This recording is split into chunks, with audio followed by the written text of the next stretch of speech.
যুবকরা ইতিকাফ করার নিয়ত করবেন, তাকবীরে উলার সঙ্গে নামাজ পড়বেন, অধিক পরিমাণে আল্লাহকে ডাকবেন, স্মরণ করবেন। এবারের রমজান যিনি বিজয়ের জন্য আমাদেরকে দান করবেন তিনি কে? প্রথম প্রশ্ন, মানুষ মারা গেলে সেই দিন ওই বাড়িতে মিলাদ বা খাবারের আয়োজন হলে গ্রামের মানুষ খাওয়া যাবে কি? যদি কেউ মারা যায় ওই বাড়িতে গিয়ে আপনারা খাবেন না, ওই বাড়িতে বরং আপনি খাবার নিয়ে যাবেন। ঠিক কিনা কোন? ওই বাড়িতে আপনি খাবার নিয়ে যাবেন। তারা শোকাহত মর্মাহত, সেখানে গিয়ে খাবেন কেন? আমাদের দেশে দেখা যায় বাপ মা মারা গেলে চল্লিশা করতেই হবে, প্রয়োজনে লোনে টাকা এনে সুদে টাকা লাগায়া সুদে টাকা এনে তারপরে চল্লিশা করে। ঠিক কিনা কোন? এই সমস্ত কাজ বাদ দেন।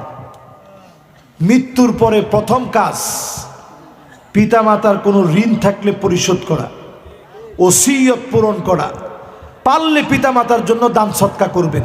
এরপরেও পারতেছেন কিছু খাওয়াইলেন, 40 দিনে না, যেই দিন মন চায় ওই দিনে। কোরআনে কারীম এটাকে মুসহাব বলে, এরকম মুসহাব মাদ্রাসায় কিনে দিবেন।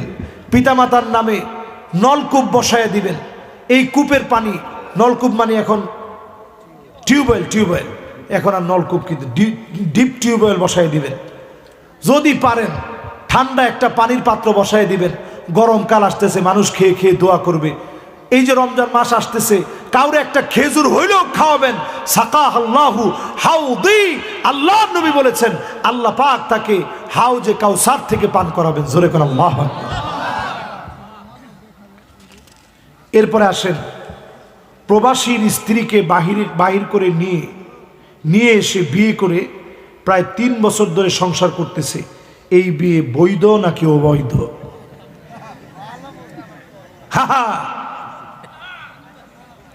যেই প্রশ্ন করছেন আপনি, প্রবাসীদের প্রতি আমাদের দিল ভরা ভালোবাসা। প্রবাসীরা কি পরিমাণ কষ্ট করে আপনারা তো দেখেন না সবাই। আল্লাহর কসম, প্রবাসীরা এমন মানুষ, এরা নিজে সবসময় কান্দে কিন্তু সবার মুখে হাসি ফুটাতে চায়, সবার মুখে। আমরা যখন মিশরে পড়তাম, আমরা তো ছাত্র মানুষ, এখানে আমার একজন ছাত্র ভাই আল আজহার বিশ্ববিদ্যালয়ে পড়ছে, সোহেল ভাই আসছে, সোহেল আল আজহারি। আমরা যখন মিশরে পড়তাম তখন এমন সময় আমাদের গেছে, ছাত্র মানুষ কয় টাকা পাইতাম, স্কলারশিপ দিত, সামান্য ওই টাকা থেকেও কিছু টাকা জমায়া মায়ের জন্য কিছু পাঠাইতাম, ছোট ভাইটার জন্য কিছু পাঠাইতাম, আব্বার জন্য একটা আতর হলেও পাঠাইতাম যে আব্বা একটু পেয়ে খুশি হবে। এত কষ্ট যে প্রবাসী করে, সেই প্রবাসীর স্ত্রী যদি চলে যায়, এটা আপনি সহজভাবে কেমনে নিবেন?